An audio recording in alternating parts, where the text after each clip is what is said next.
Our first speaker for the morning is Professor Paolo Galluzzi. He's been director of the Museo Galileo in Florence since 1982.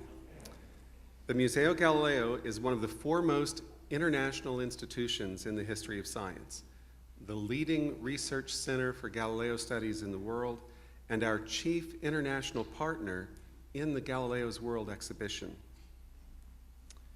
Professor Galluzzi currently chairs the National Edition of Galileo's works and the National Edition of the works of Leonardo da Vinci. Professor Galluzzi is a member of the Accademia dei Lincei. Among Professor Galluzzi's many publications are Renaissance Engineers from Brunelleschi to Leonardo da Vinci, and recent volumes in the National Edition of Galileo's works and of Leonardo's works. A current search of the Museo Galileo catalog reveals 247 publications, authored or co-authored by Professor Galluzzi.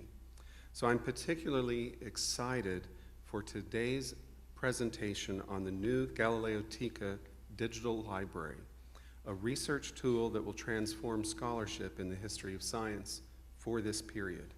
It is an honor to welcome Professor Galluzzi to Oklahoma for the Galileo's World Symposium.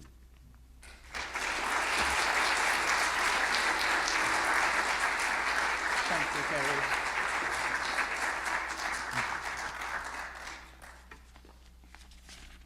Thank you, Kerry, for your most warm welcome. It's fine now, I think. Can you hear me? Yeah. I see. Is that the problem? Yeah. Good. No.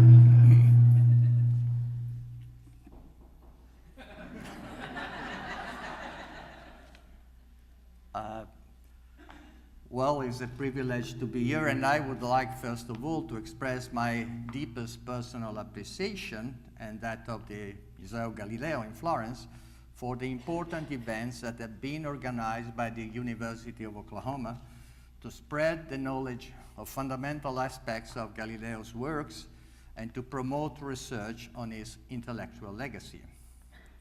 In tune with the spirit of these initiatives, I have chosen to focus my presentation on the Galileoteca, an ambitious digital project recently completed by the Museo Galileo. The results of many years of intense work on the part of a qualified team of technicians and scholars, Galileoteca fully shares the spirit and purpose of the Galileo's World exhibition organized by the University of Oklahoma. My presentation coincides with the publication on the web of the Galileoteca. Let me show you if I can. No, it's not possible. Okay. Today, for the first time, on 25th of February, you can access the Galileoteca just connecting to the website of the Museo Galileo. That is the www.museogalileo.it. Galileoteca brings together an enormous mass of fully integrated digital resources bearing on the life, research activity, writings, and posthumous fortune of the great Tuscan scientist. This meta-library, meta-archive, and meta-museum is far richer in resources and ways of accessing data than any library, archive, or museum in the real world. It is a structure that is permanently accessible, without time limits, without closure for holidays or lack of personnel. In this library, no one has to wait because another user has previously asked to consult the resource in which he or she is interested. In the Galileoteca, there are no buildings nor walls that separate books from manuscripts, books and manuscripts from archival documents, books, manuscripts, and archival documents from drawings, paintings, medals, places, events, biographical and bibliographical records, scientific instruments, as well as digitally born objects. Users of the Galileoteca can explore its gigantic repertories with a variety of search modalities, depending on their personal requirements, by place, date, name, word, or keyword. Galileoteca is designed as an innovative research environment, a virtual meeting place and a forum for debate and collaboration for the international community of Galileo scholars. Its structure offers a model that can be followed to construct analogous research facilities in a vast number of different cases: documentation relating to the lives and literary production of major authors, like the Galileo case, integration of resources connected with intellectual movements, art or science collections, and so on. Galileoteca has a wiki spirit, a choice made in the awareness of the decisive contribution that competent users can make to the improvement and continuous implementation of its archives. It permits interaction with content. This means that users are encouraged to become content provider. Registered users can add comments, propose corrections, or make suggestions regarding the documents consulted. In future developments of these applications, users will be also able to publish on the site with a guarantee that identity and authenticity will be protected and that resources will remain accessible on a stable basis. The moment has come to unveil the Galileoteca, to show you its structure and functioning. The 9 hexagon, let's go to the slides, that are the structure of the home page correspond to as many archives which can be explored vertically or horizontally. Let's have a quick tour of this structure.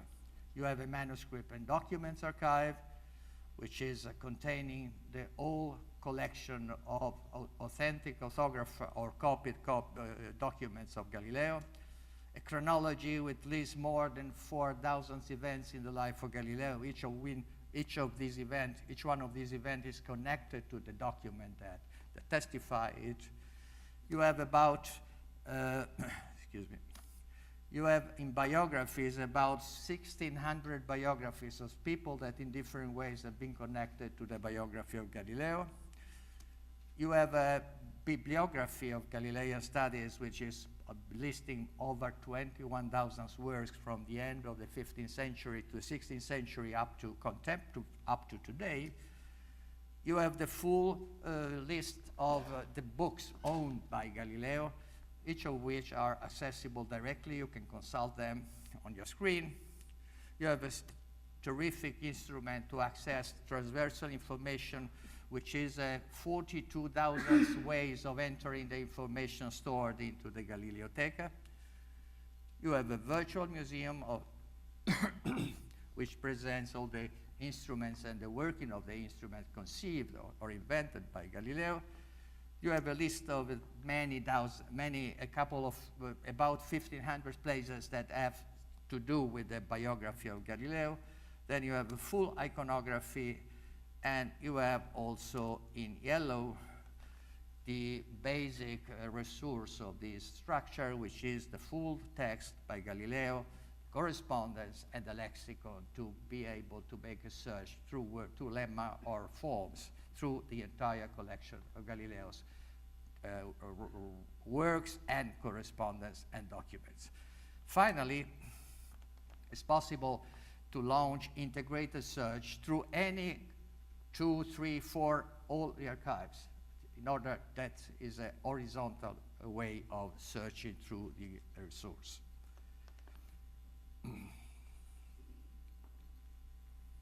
Galileoteca is by definition a never-ending project in the sense that it will never reach completion. This is due to the continuous progress of studies that generate new data.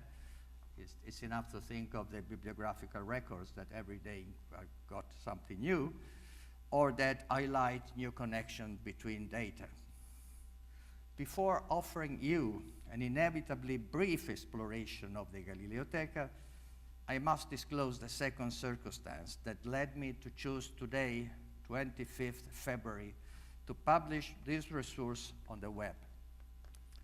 Anyone familiar with the biography of Galileo will know that it is not a day like any other.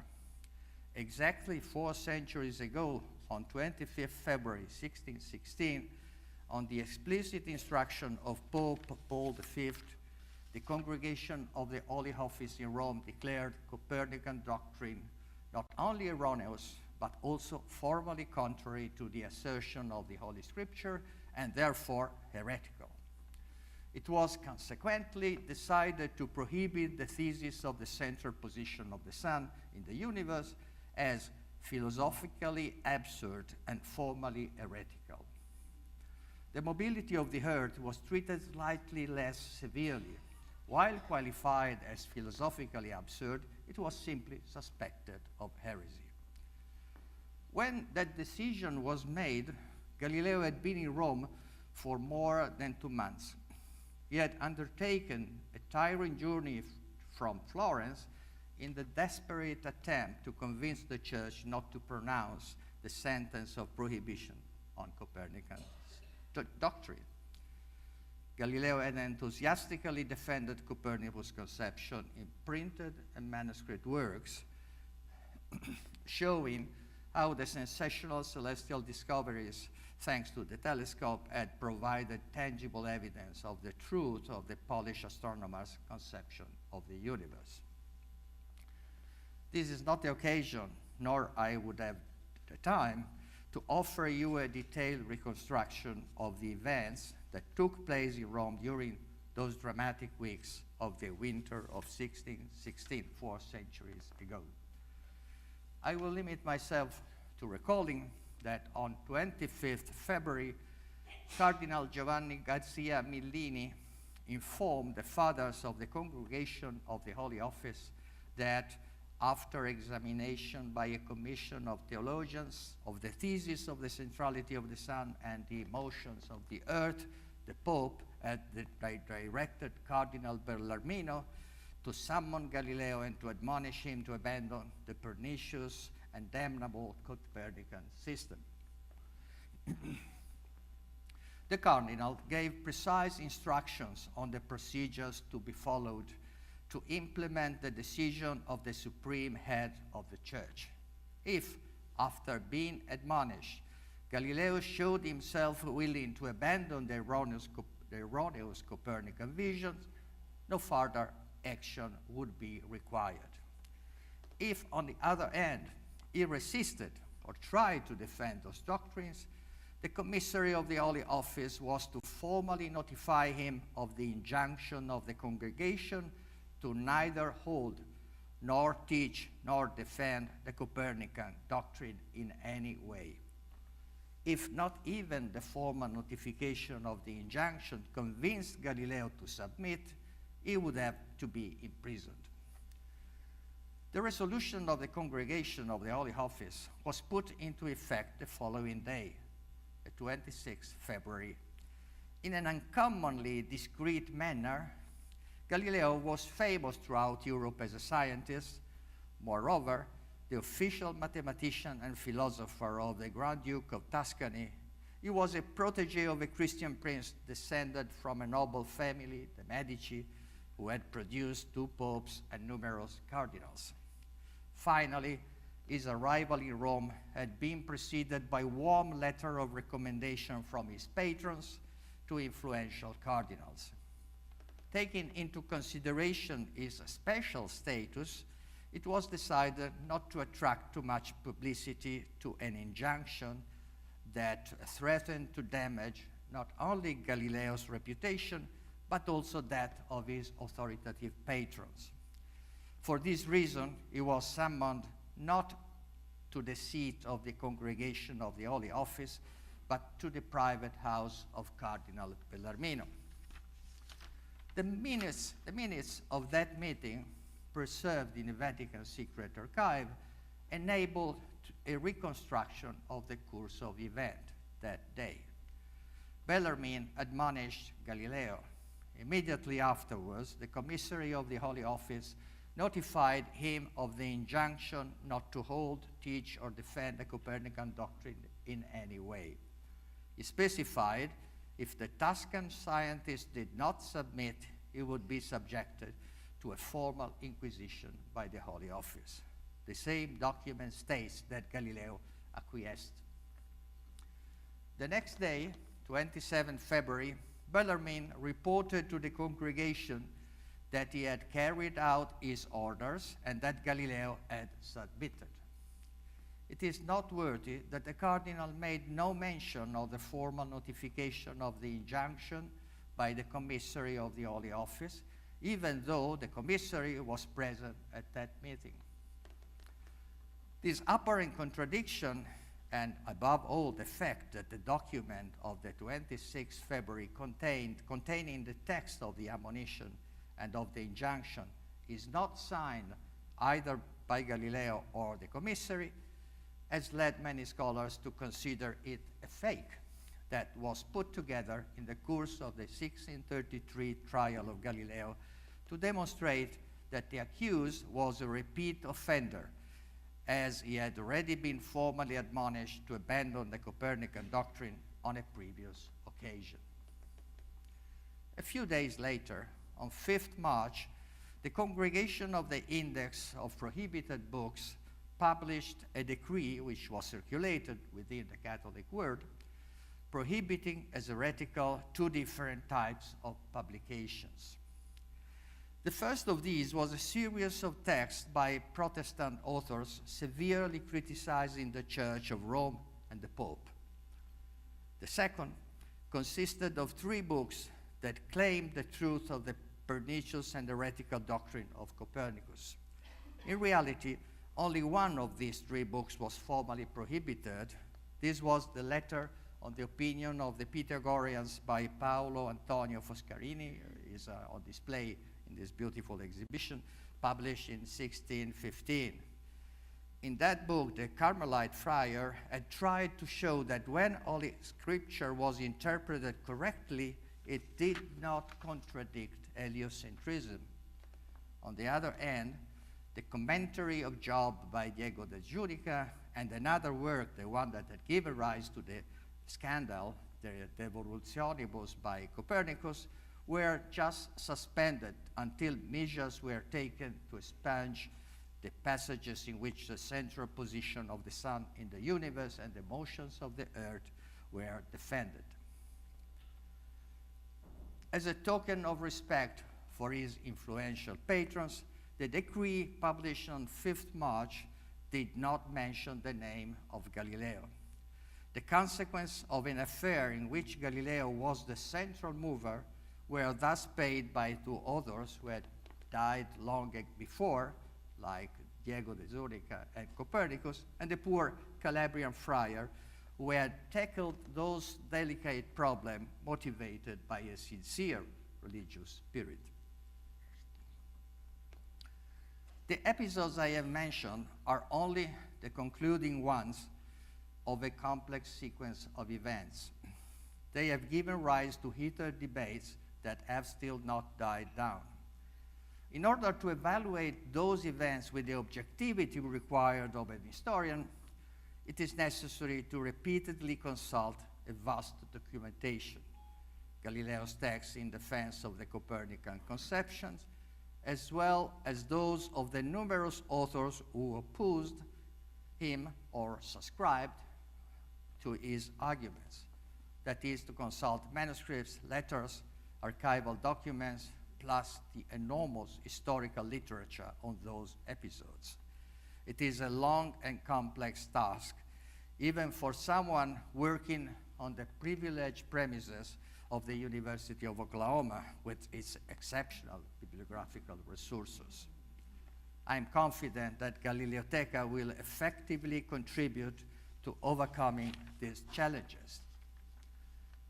To give you a tangible example, I shall propose a virtual tour through some of the documents that have to be consulted in order to reconstruct the scenario, the protagonist, the dynamics, and events of that momentous clash involving the structure of the universe, the authority of the Holy Scripture, and the freedom of thought, that took place in the second decade of the 17th century in the setting of Counter-Reformation Rome. It is a way, one of the multiple ways, of showing you the services that Galileoteca makes available to the international community of Galileo scholars. To respect the time span assigned to my presentation, I will use a PowerPoint, but you are free to browse the Galileoteca with your mobile devices by accessing the homepage of the Museo Galileo in Florence. I repeat, www.museogalileo.it. I will start with the virtual museum because all the scandal was started by the telescope and by the celestial novelties that the telescope revealed in the heavens, in the sky. This is the interface of what you will be very alive, different way of consulting it on the web. That is a virtual space where in 3 different rooms have been collected images of the objects invented by Galileo when he was in Padua and Venice, later on when he came back to Florence, and finally in the 18th century when the first Galileo Museum was conceived. We will stay within one of these rooms, which is the Florentine one, beginning of our story, and then is the third one, the 18th century museum that was built, and then we go into the telescope. If you use your finger or your mouse and you go into the object itself, you enter an information about the telescope, which is on the right column, also giving you links to a lot of different information about the maker, about people related, the history of telescope, the related objects in the collection, all the institutions that have to do with that, also animation very similar to the one that you have on show here. And you can also have, of course, blow up images, and going in this sequence, we will move to iconography, still keeping in mind that we are trying to focus on data and documents that are related to the 4 centuries ago event of the 25th of February. So if you go into iconography, you will have the drop-down menus that allow you to filter in a very refined way all the information stored in this specific archive, and you can have a drop-down menu, and you select to filter through all the images that has to do with the Copernican system, and then you get a reply. You have a few of them. You select one of these answers, and you go into detail that describe you, in this case, William Marshall, in the front page of a Copernican system, and then you can go and enlarge. You have many functions that the PowerPoint does not permit to show to you, but if you go directly on the website, you will see them. Then we can move to a different archive, which is the powerful research tool, the index of name and subject. Repeat, is 42,000 different way of accessing the data stored in the old archives. And you can go into selecting, for instance, Josué in Italian, because Joshua, the book of Joshua in the Old Testament has been one of the hot debate about the interpretation of the request by Joshua to God to stop the sun in order that he could put an end to the war against the enemies of Israel, winning the battle. And this is one of the hot topic of that discussion in 1616. If God stopped the sun, this means that the sun was moving, and so that Copernicus was wrong, and so that saying the contrary would be heretical because was contradicting something that the Holy Scripture was stating very clearly. And this is subtopics on the central column, and that you have many options to see different aspects of this controversy. And then finally, on the right, you have the documents that have to do with this kind of query. And you can open each of them very easily. You go at direct sources, both manuscript and printed. Then if you go to manuscripts archive, you have the very refined system of of drop-down menus to filter your research. You can go by shelf mark, you can go by person, you can go by sender or other say. If it's a letter, the document, you go by place, by type of document, and many other ways of filtering the huge repositories. And then if you select Niccolò Lorini, why Niccolò Lorini? Because the first denunciation came from this Dominican friar in 1612, who denounced from the San Marco Church the Galileans, the follower of Galileo, as potentially heretical because they were saying things contrary to what this Holy Scripture was stating. And so if you go into, you have these documents, you can go into the digital or printed version of his letter to Galileo, in which he will try to justify to Galileo, who was very much, of course, hotly replied to this accusation, and he was trying to defend himself. It's a very interesting document because you see that in that, what is enlightened there is that opinion of that certain Hypernicus. Lorini doesn't even know the name of the person he was denouncing. He changed his name from Copernicus to Hypernicus, just to give an idea how approximate was the approach. And then you can go, of course, into the printed version. The same, what is underlined here is the same part of the manuscript, of course. Then if we move, I'm sorry, we're going fast. Another of the very early opponents to Galileo that were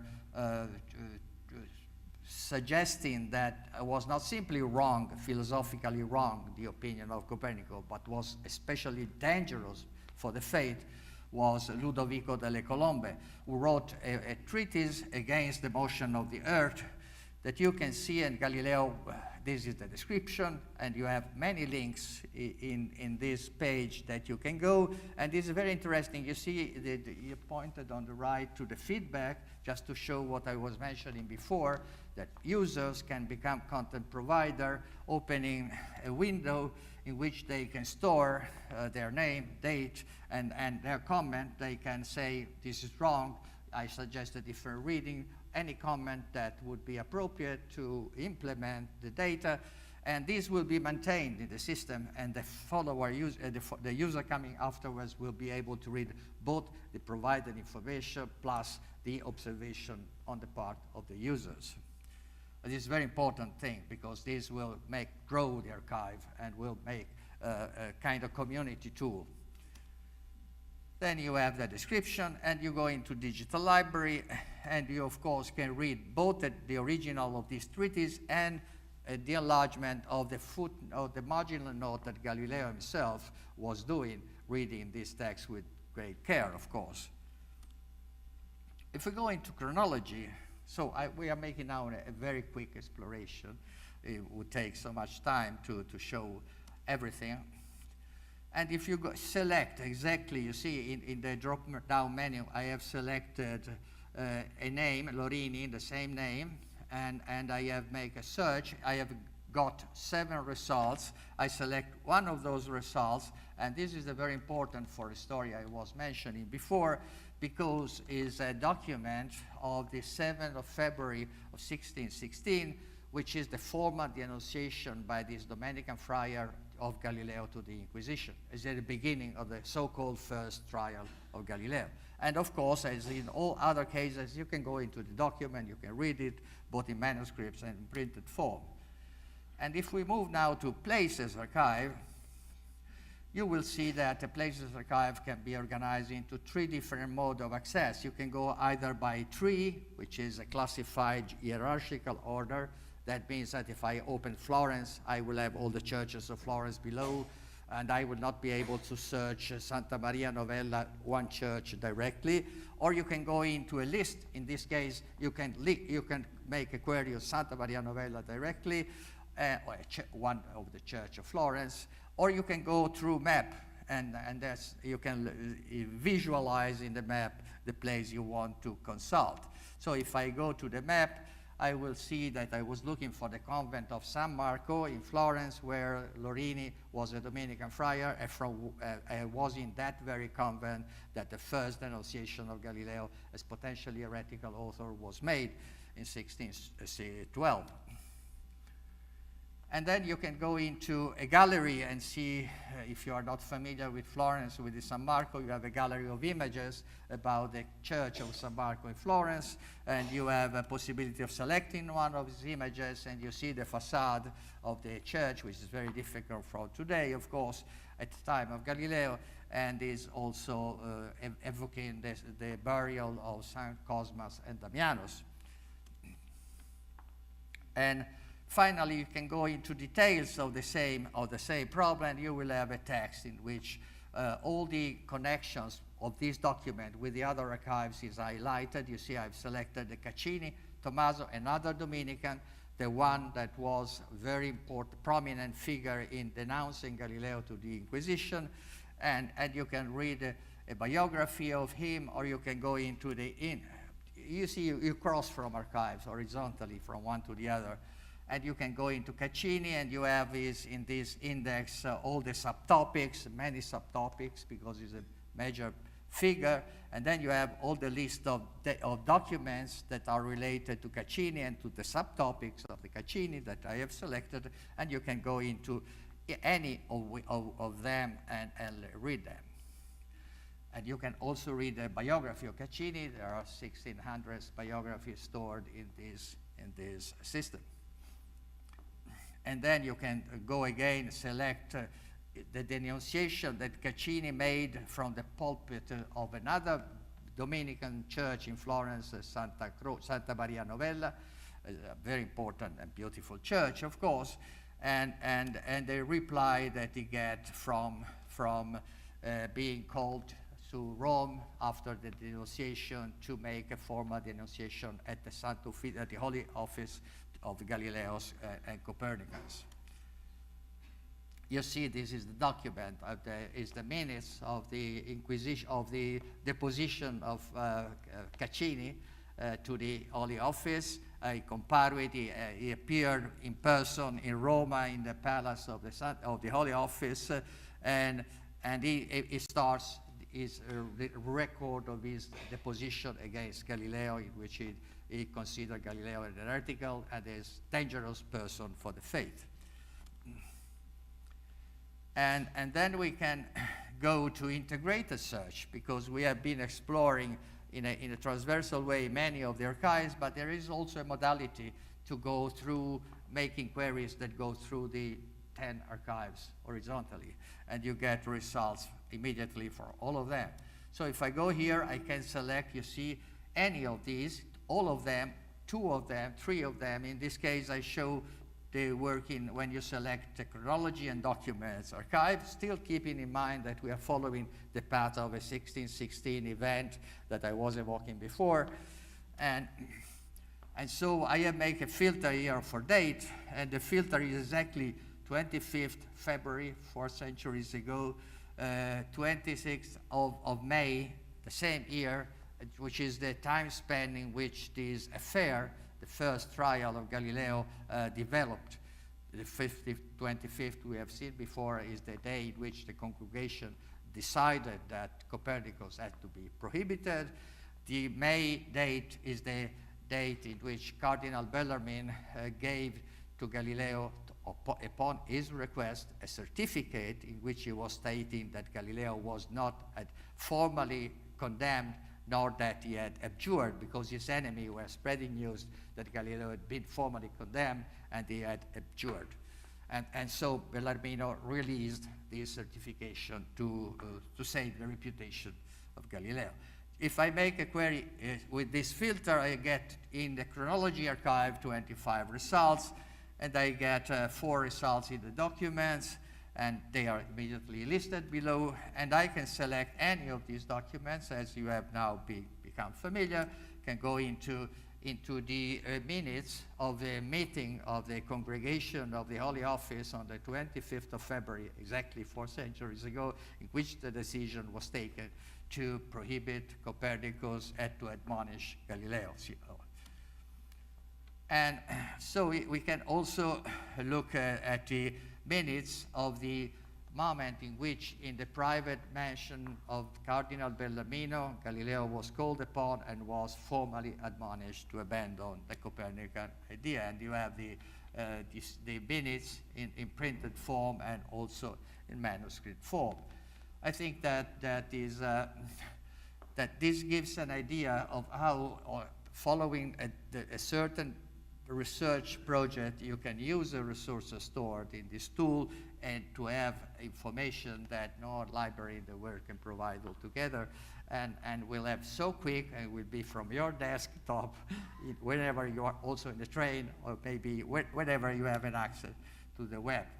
And finally, we have a still more document, which is the certification, which is the published decision, the decree published in 5th of March 1616 that announced to the world that Copernican system was prohibited by the church, was heretical, although, as I mentioned before, for the reason I explained, Galileo was not mentioned in this.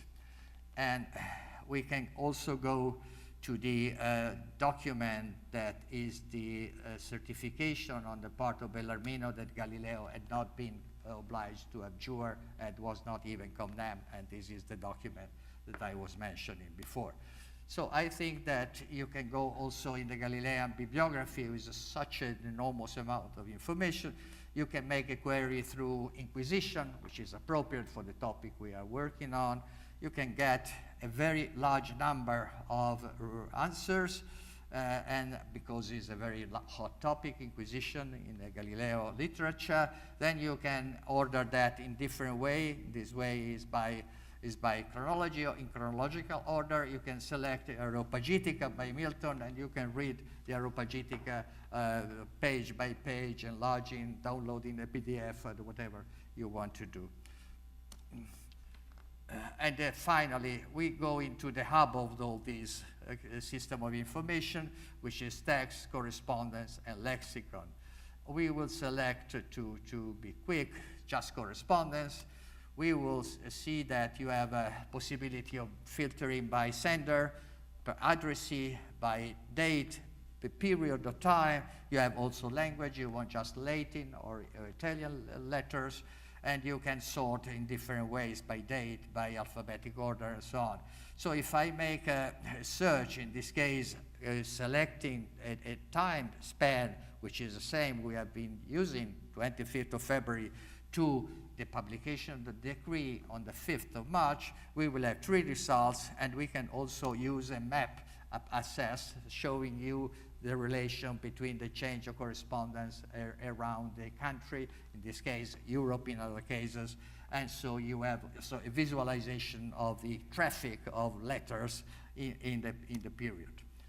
Thank you so much for your attention. I hope you will enjoy using the Galileoteca. Please be free to send comments.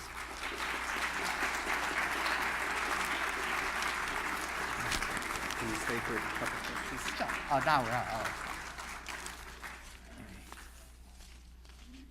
This is an exciting day when a tool for research is unveiled that sets scholarship on a new footing. So we are very grateful for your unveiling of Galeoteca here.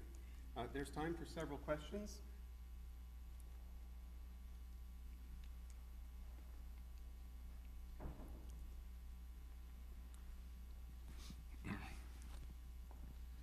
Yes, I had a question about the event of Galileo.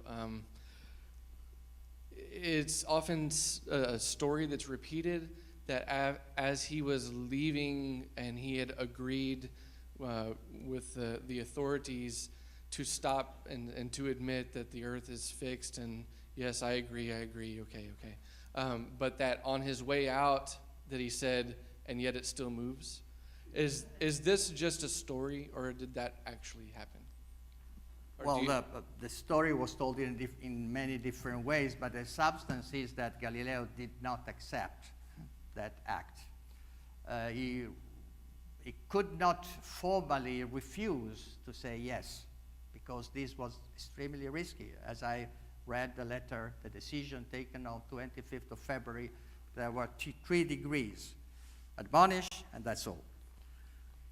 In formal injunction, if he would not have accepted the admonition, prison. And prison means risky in those days. I mean, it's only 16 years before, for a different reason, that Giordano Bruno was at a very serious end. So Galileo was not ready to be a martyr. He wanted to go ahead with his research. So he accepted, being confident that he would have been able later on to convince that his ideas were strong and the church would have changed idea.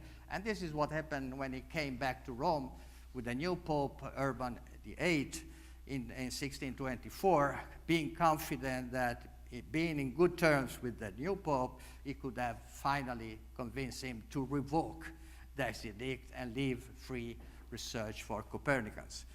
But he never accepted, and he will make the game of the dialogo later on, in which it's obvious that he was defending Copernicus system. He was taking the risk.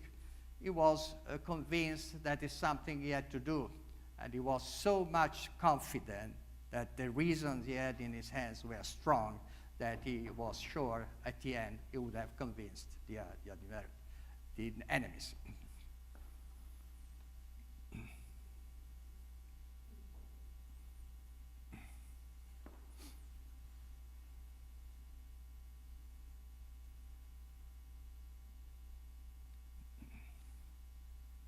Thank you for a really interesting talk. I just have a very brief sort of technical question. As you were doing the searches and showing us this marvelous tool of yours, it occurred to me that although the terms of the website itself was localized to show English, of course a lot of the documents were in Italian or Latin and would be difficult to search. Sure. One of the things that stood out to me, in fact, was when you were searching for, the book of Joshua, or the question of Joshua. The Italian word for Joshua was used. I would never have thought of that. Yeah, So I see. I understand. Is there an English lexicon or an English index for certain kinds of things, like places and people and so forth? Would be much better, and possibly it would be better if you have not only English but even other languages, Yes, of course. of course. But you must imagine the mass of data that are stored in this application. I mean, just to think of the works of Galileo are 21 in-folio volumes, and or now with an additional new 4 volumes of integration, and a very difficult text to be translated into modern languages for many reasons, of course. It's an ancient literature masterpiece, so far beyond our efforts. But the interaction of users permits you, anyone, to say, I have a translation of this document in English. I can publish that with my name and a date. And certainly we can do something more with the entry data, that is the list of names or things like that.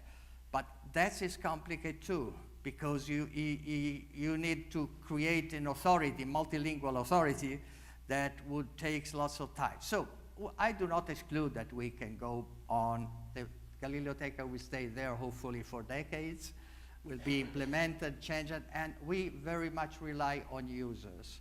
Users will be crucial, both for making observation like the one that you have made, and we were aware of that limit, of course, if you call that a limit. But at the same time, we believe that for scholars who work on Galileo would be compulsive to know Italian. A good scholar on Galileo cannot be unable to read Italian, to read Galileo's Italian, which is not the same that reading a contemporary author. So at the moment we have reached the stage, which is, I think, a pretty important stage. We will look if we have the effort, or anybody can have the effort to make more available text. And consider many of the texts by Galileo, the important ones, are already translated into English, some in more than one edition. Problem is that are copyrighted documents, and we cannot publish on an open access platform as is the Galileoteca. It's free for all. There is no limit. And of course, if I make a Stillman Drake translation of the Discorsi or other translation, I have to have approval by the publisher that owns the copyright or the authors. Well, thank you. Thank you.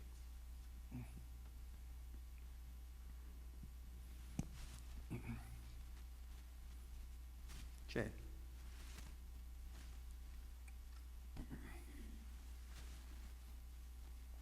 Your last point that you made about copyright was my question, so I think I'd follow up. How did you get the permessi to publish all of these individual documents, and does that portend a future where, at least they're not all Italian institutions, but many of them are, Sure. there'll be more open access? Because it's, from what I can see and what I can imagine, that must have been a years-long difficult process of individual accords with many different archivi, biblioteche, and even nation states, if we think of the Vatican. So do you think that more Italian institutions will be allowing this kind of open access to documents in their archives for projects like these? Or so have you built some bridges that might I hope so, lead of course. to other kinds of projects? I know my colleague, Elsa Filosa, saw your presentation at Itati last week, and she immediately wrote to me, let's do this for Boccaccio. So the question is, are there now roads that other scholars can travel that don't have to do with Galileo to bringing resources together in such an open platform? Sure. This is something I'm confident will happen, because the power of these tools is so strong that if you are out, really out, because people will use these kind of tools. And if you are not in, you're out. That means that you are not visible anymore. Plus, at the moment, the national edition of Galileo's works was produced between 1890 and 1909, so it's free. We are lucky. Second, many of the information stored there has been produced by us. We have agreement with the National Library in Florence that has granted us permission to publish and with the Archive of State in Florence, and we are negotiating with the Secret Archive and the Vatican Institution to see if we can import all the data, of course, giving the due credit to, and being clearly that low resolution, good resolution to read, impossible to be used for high quality printing, which is enough for scholars in many cases, of course. So this is a problem that has to do with the general question of open access and with the way in which institutions are more conservative and they don't want to leave their property, or others are more open. But at the moment, what is there, I must confess, there is a fake that we have done in this demonstration. The document of the Secret Archive is not in our possession. I put it there, making a picture from a book, just because was important for the kind of presentation I was doing, but will not be accessible on the web because it's not in our property. But you will have the transcription, printed transcription of that. But this is a very important problem, not only for the Galileoteca, for all these kind of endeavors. Open access does provide a new foundation for scholarship. I hope we'll return to questions related to that in the panel discussion later this afternoon. Okay. For now, thank you. Thank you. Dr. Thank Pizzi. you.